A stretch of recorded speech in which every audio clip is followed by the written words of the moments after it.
हैं, क्योंकि ना तो अब इंडिया में पॉलिसी पैरालिसिस है। Q3 के अर्निंग्स में थोड़े हमने ग्रीन शूट्स देखे हैं, बाकी डेटा हमारे अच्छे हैं, जीडीपी के हो गए, इन्फ्लेशन के हो गए, मैक्रो पिक्चर हमारी अच्छी लग रही है। तो उनको प्रॉब्लम क्या है? क्यों आखिर वो पहली बात भारतीय तो बाजार हम ही से दूर एफआई हैं, हैं। जबकि डोमेस्टिक हम फंड्स अपने तो आप जम से के बात खरीद रहे हैं। करते हैं। हम अपने आप से बात करते हैं क्योंकि हम ही एफआई हैं। आप कह रहे हो दूसरे एफआई से क्या बात करते। तो मैं ये बता रहा हूं आपको कि हमें तो बड़े हाँ फ्लोज आ रहे हैं अपने हिसाब से, अपने सर, तो अपने बताइए साइज के आपके फिर हिसाब मन से में आते क्या हैं। चल बट रहा है? इस साल हमारा AUM as a foreigner into India, मतलब इस साल में मैं अगर लास्ट अक्टूबर से जी गिनूं डबल हो जाएगा। तो फ्लोज बहुत आ रहे हैं इंडिविजुअली, लेकिन एग्रीगेट में क्यों नहीं आ रहे। अब इसका यही रीजन थे पुराने कि इंडिया का एआई स्टॉक्स नहीं थे इंडिया में। तो जब लोगों ने एआई रिलेटेड स्टॉक्स में इन्वेस्टिंग करने की कोशिश करी होगी जो यूएस में नहीं कर सकते, जैसे एशियन फंड हो, इमर्जिंग मार्केट फंड हो, उसको अगर फैसिनेशन हो कि यूएस स्टॉक्स लेने हैं तो वो उसको खाली, सॉरी, एआई स्टॉक्स लेने हैं तो वो चाइना, कोरिया, ताइवान वगैरह में ही ले सकते थे, वहां बड़े फ्लोज गए। सेकेंडली इंडिया में शुरू में तो दैट इज जनवरी में तो हर जगह एफआई सेलिंग हुई थी। लेकिन उसके बाद अगर इंडिया को आप कहेंगे अलग सेलिंग कब से हुई है, वो जुलाई से ही हुई है। मार्च, अप्रैल, मई, जून में एफआई फ्लोज भी पॉजिटिव थे। That means after that initial sale which happened across the world जनवरी में, बिकॉज ऑफ एवरीबडी थिंकिंग हमें यूएस में डालना है instead of rest of the world, जब यूएस से थोड़ा सा डिसअपॉइंट हुए लोग टैरिफ के बारे में एंड वो पॉलिसी जब बार बार इधर उधर चेंज करी, तब से सारे वर्ल्ड में पैसे गए हैं और इंडिया में भी आ रहे थे। और फिर जून जून नहीं, सॉरी, जुलाई से रुके हैं। तो अब मैं उसको एसोसिएट जुलाई मैं किससे करूं? जुलाई का इवेंट था ट्रम्प, द टैरिफ। इसलिए वो ट्रम्प टैरिफ को मुझे लगता है एक साइकोलॉजिकल थिंग है। एंड उसके बाद फिर जैसे ही वो बातें ठीक होती हैं तो अक्टूबर में ये बातें हुई कि अब होने वाली है डील। अक्टूबर में भी एफआई फ्लोज पॉजिटिव थे। मैं आपको ये बता रहा हूँ घूम फिर के plus minus a few months FI flow will be positive again, because FI as a have always moved with stock prices also a little bit, but secondly generally they get money every year. तो उसमें आपने अगर किसी market को under weight किया हुआ था तो वो थोड़े दिन आपने उसको ठीक वेट कर दिया, उसके बाद घूम फिर के ये नहीं हो सकता कि रेस्ट ऑफ द वर्ल्ड में पैसे जा रहे हैं और इंडिया से उसकी फंडिंग हो रही है। इंडिया इतनी बड़ी मार्केट नहीं है वर्ल्ड की। इंडिया का वेट वर्ल्ड मार्केट में डे आधा परसेंट होगा जी, आधा परसेंट, ये मैक्सिमम वन, वन से हाफ के बीच में होगा। तो ये नहीं है कि ओ हमें चाइना में पैसे डालने में आधे परसेंट में से कम कर देता हूँ। It has to do well on its own.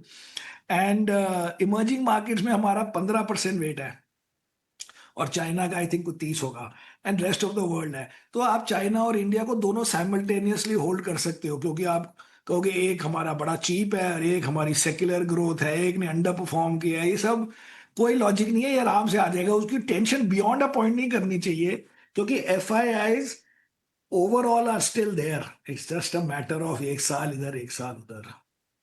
और वो आप वो सोचो, वही प्राइवेट, सॉरी, वही लोग प्राइवेट इक्विटी में पैसे पैसे डालते हैं ना, वो है तो एफआईआई। उन्हीं एंड इन्वेस्टर तो वही है ना, 15, 50, 100, दो भी, सॉवरेन फंड, एंडाउमेंट फंड, ये फंड। और कोई हवा से थोड़ा आते हैं वो पैसे, वही पैसे हैं, कभी प्राइवेट में चले जाते हैं, कभी पब्लिक में चले जाते हैं। इसमें इंडिया का ये नहीं है कि इंडिया से बड़े नेगेटिव हो गए। इट विल कम, हाँ इट्स ठीक है, चलिए समवेयर अच्छा देयर। सर, आप आपने 5 दिन अपने मार्केट मन चलाओ, में क्या 6 चल दिन रहा एफआई हो। सेलिंग बंद हो जाएगी। मेरा ये व्यू होता है हमेशा हाँ लाइफ में। 5 दिन आप मार्केट अप करो, 6 day FI will come. Because वो भी कंफ्यूज है ना थोड़ा बहुत कि मैंने इतना ज्यादा क्यों डिफरेंशिएट कर दिया बिटवीन मार्केट, इमर्जिंग मार्केट्स आप 28-30%, इंडिया 4-5%। इतनी भी लॉजिक बियॉन्ड अ पॉइंट हर वक्त नहीं चल सकती है लॉजिक, नहीं नहीं, कि जी वहां पे कोरिया में बात तो सही एआई है, है, वो बात कभी सही है एक दिन सर कि हम एआई थोड़ी सी ट्रेड कम हो पीछे जाता पड़ है, रहे कभी कुछ हैं। हो जाता है। तो these are all reversal to mean type thing हो जाती हैं घूम फिर के, ठीक। समीर सर, अब तो आपके भी फंड्स हैं सर, तो जरा बताइए कि अब होता क्या है ना कि जब बाजार नए हाई बनाता है तो पोर्टफोलियो जिसका है वो तो अपनी स्थिति जानता है कि अच्छा कितना ग्रीन है कितना रेड है। लेकिन जो नए लोग होते हैं थोड़े से एक्साइटेड होते हैं कि वो बाजार रिकॉर्ड हाई पे चला गया है, मौका छूट न जाए, मुझे पैसे डालने हैं, म्यूचुअल फंड में करना है या स्टॉक्स में एसआईपी करना है, अलग मुद्दा है। आप अपने पैसे सर कहां डाल रहे हैं इस वक्त? और मैं जो की अपने पैसे सेक्टर्स का हैं, मेरा मतलब है कि बीएफएसआई हो मैं, गया, आईटी हो गया, metal, oil and gas, auto, funds so का, भाई अपने पैसे, यू मीन फंड्स का फंड के पैसा सर। पैसे। क्योंकि मैं तो अपने आप को लेता नहीं हूँ, मैं तो फंड में डालता हूँ अपने। जी जी जी। सो फंड के पैसे हम कहाँ डालते हैं जी, कि हम आईटी के अभी हाँ, फंड्स अगेंस्ट है वाले ही अभी सर। तक। तो आईटी के पैसे हम अगेन, आई मीन आईटी से जी। हम अगेंस्ट हैं, बिकॉज हमें लगता है कि उसमें ग्रोथ काफी बोरिंगली लो है। एंड जब तक ये अच्छी तरह समझ ना आ जाए कि वो एआई से अफेक्टेड नहीं है, मेरे हिसाब से तो वो 100% अफेक्टेड है, जो मर्जी स्टोरी सुनाए या तो प्रूव करें बियॉन्ड अ पॉइंट। बिकॉज अभी आपने कल परसों मैंने ट्वीट भी किया था कि McKinsey ने अपने 200 कंसल्टेंट निकाल दिए, and this give the reason AI. अब McKinsey means all these guys want to be like McKinsey for some part of their business, which is the consulting business। And वो कंसल्टिंग बिजनेस वाले को client बोलेगा कि भाई, मेरे अपने तो तुमने एम्प्लॉयज निकाल दिए on the basis of AI, मुझे क्यों रेकमेंड कर रहे हो कि मैं कहीं आउटसोर्स करूं किसी कंपनी को या किसी कंट्री को। मुझे लगता है ये सीरियस इशू है। And that is the only sector as a big team we don't like right now, but let's see अगर एक दो क्वार्टर अच्छे रिजल्ट आए। बाकी सब ठीक है, बट सबसे बेस्ट फाइनेंशियल है। कंज्यूमर में द लार्ज कंपनीज की ग्रोथ भी बड़ी बोरिंगली लो है। तो उसमें आपको ढूंढना पड़ता है स्मॉलर नेम्स या ये न्यू एज वाले नेम्स, और ये हॉस्पिटैलिटी वाले नेम्स, होटल्स और airlines and all that tourism type.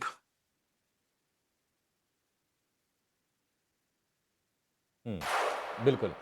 Sameer sir, अगर हम ग्लोबल कुछ अगर हम डेवलपमेंट्स की बात करें तो हम देख रहे हैं कि यूएस में जो बॉन्ड यील्ड है धीरे धीरे नीचे आ रही हैं।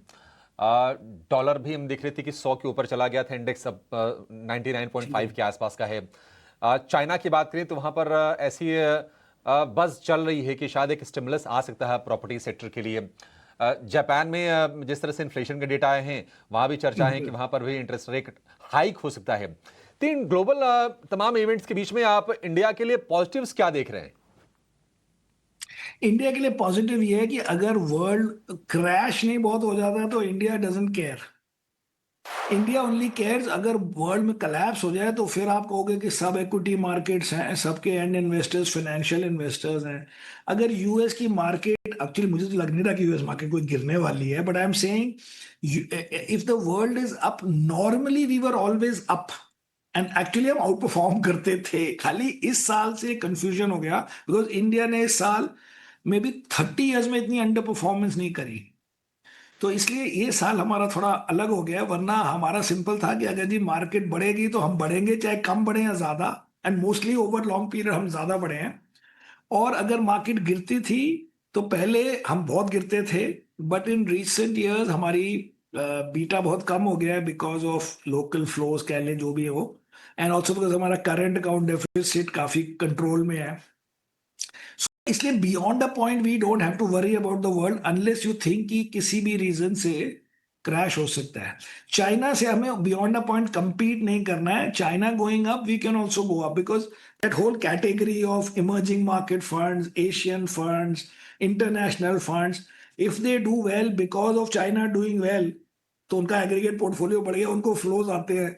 ये नहीं कि इंडिया से आप निकाल के चाइना डाल रहे हो, ये सब कहानियां एक दो महीने के लिए एट द टर्न पॉइंट पे कोई कह सकता है।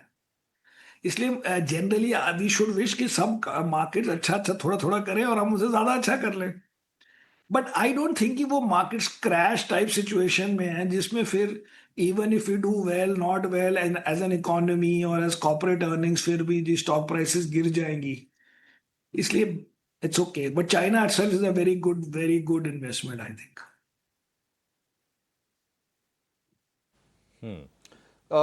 समीर सर, अगर मान लीजिए अगर किसी को यहाँ से अगर बहुत लंबा व्यू लेना हो, हालांकि ये एक नई जनरेशन बाजार में आ गई है, और जिनका पेशेंस भी थोड़ा सा कम है, और मतलब बहुत दूर का वो सोचती नहीं है, लेकिन फिर भी बहुत सारे ऐसे पुराने ख्यालात वाले लोग होंगे जो लंबा सोचते हैं, 5 साल 10 साल का व्यू लेके स्टॉक्स खरीदते हैं। तो आपको इमर्जिंग थीम्स क्या लग रही हैं, जो नई थीम्स है जिसमें आपको लगता हो कि नहीं ग्रोथ अच्छी रहने वाली है और टेलविंड्स अच्छे हो सेक्टर के लिए? सो क्या है कि जो सेक्टर, कई सेक्टर्स तो लिस्टेड नहीं होते, तो इसलिए उसमें बियॉन्ड अ पॉइंट हम डीप रिसर्च नहीं करते, कि जब लिस्टेड होंगे तब हम बात करेंगे। So if you look at the market this thing, वैसे मेरे हिसाब से अगर कोई आदमी बहुत लॉन्ग टर्म सोच रहा है तो it is a losing bet in itself, because मुझे नहीं लगता कि जिस कंपनी के आप शेयर खरीदेंगे उस कंपनी को भी पता है कि वो लॉन्ग टर्म में कैसा करेगा। उनको पता है कि नेक्स्ट 2-3 ईयर्स में ये सिचुएशन है या 3-4 ईयर्स में, बट 15-20 साल के लिए जो सोचता है और थीम बेस्ड इन्वेस्टिंग करता है, mostly I don't think they will win mostly. Because आप क्या करोगे फिर, आप कोई वैल्यूएशन पे ध्यान नहीं दोगे, आप कहोगे ये तो 20 साल की स्टोरी है तो अभी क्या हो गया। आप इतनी लंबी करोगे तो आप काफी खामियों को माफ कर दोगे ऑन द बेसिस कि ये सेक्टर बड़ा अट्रैक्टिव है। एंड एक्चुअली कई सेक्टर्स जो बड़े अट्रैक्टिव लगते हैं बिकॉज उनकी हाई ग्रोथ होती है, उसमें कंपटीशन भी बड़ा आता है। अब आप बोलो जी सोलर तो बड़ा अच्छा है क्योंकि सोलर इलेक्ट्रिसिटी तो बड़ी सस्ती है और वो मतलब इन्वायरमेंट के लिए अच्छी है, बट लाखों लोग वही पैनल बना रहे हैं, लाखों लोग वही यूटिलिटीज खोलेंगे, हर आदमी वही बिजनेस करेगा। इट इज समटाइम्स बेटर कि आप कंपनी वैसी लें जो उसका सेक्टर लोगों को पसंद ही नहीं है। मेरे पास एक्चुअली एक बुक है इसके ऊपर, I can tweet on it. उस बुक ने एक्चुअली प्रूव किया फॉर द लास्ट पता नहीं 60 से उसने डेटा लिया कि जो सेक्टर्स का वेट S&P 500 में कम हुआ उसके स्टॉक्स एक्चुअली डिड बेटर। जिनका सेक्टर का वेट बढ़ा उसमें actually performance of the stocks खराब थी। तो फिर वेट कैसे बढ़ा? वेट ऐसे बढ़ा कि वो नई कंपनियां उसमें लिस्ट होती गई। बट अगर आप इंडिविजुअली आपने किसी भी स्टॉक में डाला होता तो the sector which shrunk actually had better performance. इसलिए ये इतना लॉन्ग का सेक्टर्स के हिसाब से मुझे लगता है नहीं करना चाहिए, वरना हर आदमी कहेगा इंडिया, ये तो सालों साल से चलती जा रही है स्टोरी कि इंडिया में ये चीज बड़ी कम है, यूएस में इतनी है। इंडिया में कार्स 4 मिलियन बिकती हैं, वहां तो 4 मिलियन 1930s में बिकती थी, यहाँ इतने फ्रिज बिकते हैं, वहां तो 1940s में इतने फ्रिज थे, इसलिए ये जिंदगी भर की स्टोरी हो गई। और आपने देखा है सब स्टोरी 2-2 साल की होती है। समीर सर, एक आखिरी सवाल।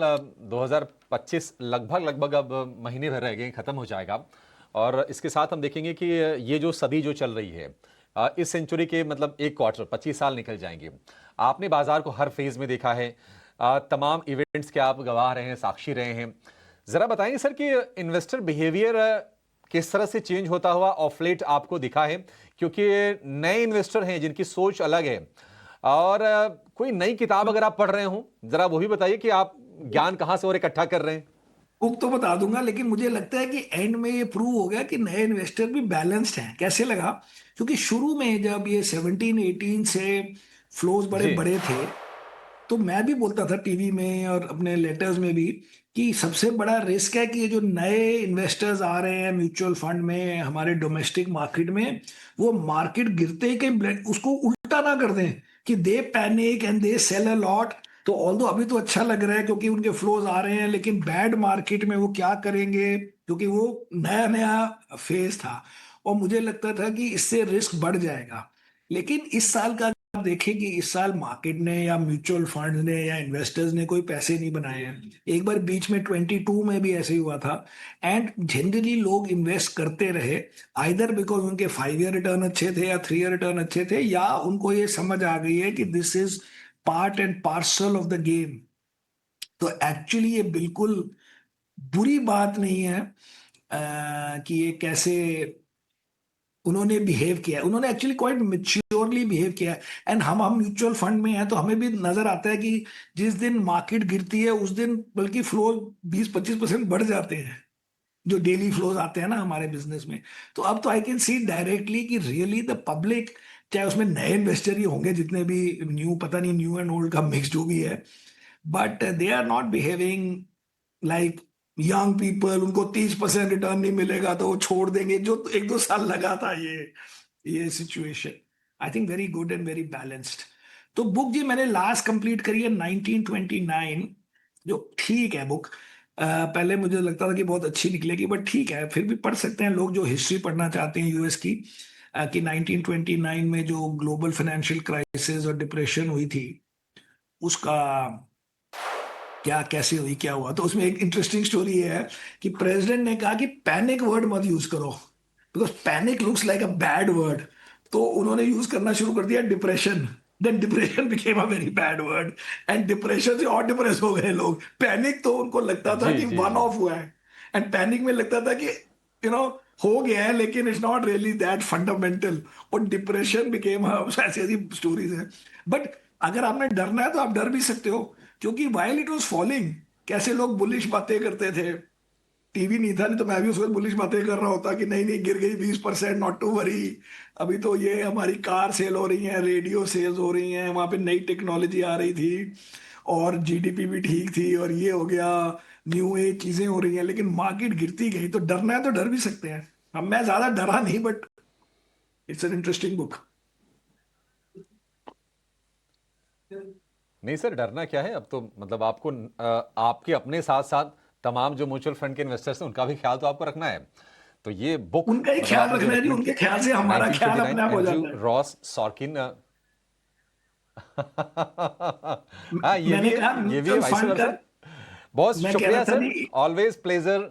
Thank you very much, thank you very much, जी सर जी। Thank you. नहीं सर, कुछ कुछ कह रहे थे, प्लीज आप कंप्लीट कीजिए सर। मैं ये कह रहा था कि हमें म्यूचुअल फंड इन्वेस्टर्स का ख्याल नहीं रखना है, साथ साथ उन्हीं का ख्याल रखना है। अगर हमारे इन्वेस्टर्स का ख्याल हो गया तो हमारा ख्याल ऑटोमेटिक हो जाता है। बिल्कुल, सबका साथ सबका विकास, वो आपका ख्याल रखें, आप उनका ख्याल रखें, दोनों डिपेंडेंट, तभी तो इकोनॉमी और देश चलेंगे ये। बहरहाल बहुत शुक्रिया सर, हमेशा मज़ा आता आपसे बातचीत करके। फिर से मुलाकात होगी किसी और इंटरेस्टिंग टॉपिक पर, बाजार की जब स्थिति बदलती है यहाँ से तो आपसे बातचीत हम ज़रूर करेंगे। बहुत शुक्रिया सर आज हमें समय देने के लिए। फिलहाल इस शो में इतना ही, लेकिन आप कहीं जाएगा नहीं, बने रहिए 18 हाउस स्वदेश के साथ। नमस्कार।